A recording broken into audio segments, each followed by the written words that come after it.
Penyesalan Agus usai tikam istrinya saat live karaoke. Tak ada bukti selingkuh, hanya dengar dari teman.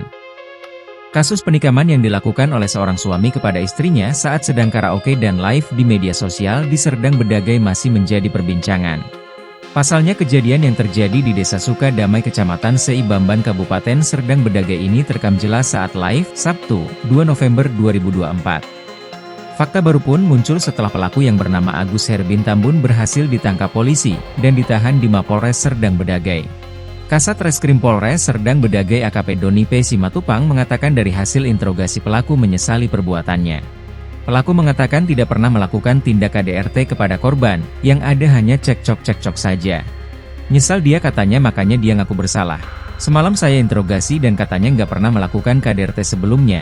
Kalau emosinya bukan pada saat itu saja, sebelumnya dia ada cemburu, itu cuma cekcok atau ribut mulut saja, ujar Doni, Selasa, 5 November 2024. Lanjut Doni, cekcok terjadi lantaran ada dugaan kalau istrinya Hertalina Simanjuntak 46 tahun masih punya hubungan dengan mantan suaminya. Pelaku mengaku kalau sebenarnya tidak ada bukti yang ia miliki kalau istrinya itu sering menjalin komunikasi dan masih sering bertemu.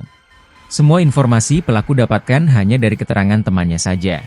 Dia dapat informasi bahwa korban masih mau berkomunikasi dengan mantan suaminya.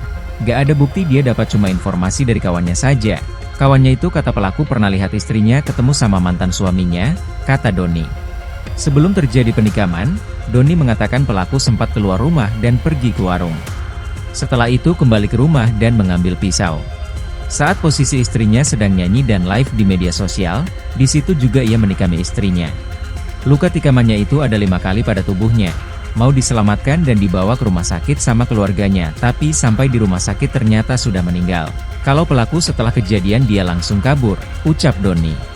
Hanya beberapa jam setelah kejadian polisi pun berhasil mengetahui tempat persembunyian pelaku, Minggu, 3 November 2024. Ia ditangkap saat bersembunyi di rumah keluarganya yang ada di kawasan Kampung Pon, Kecamatan Seibamban. Saat ditangkap tidak ada perlawanan, karena kondisi pelaku juga sedang kesakitan.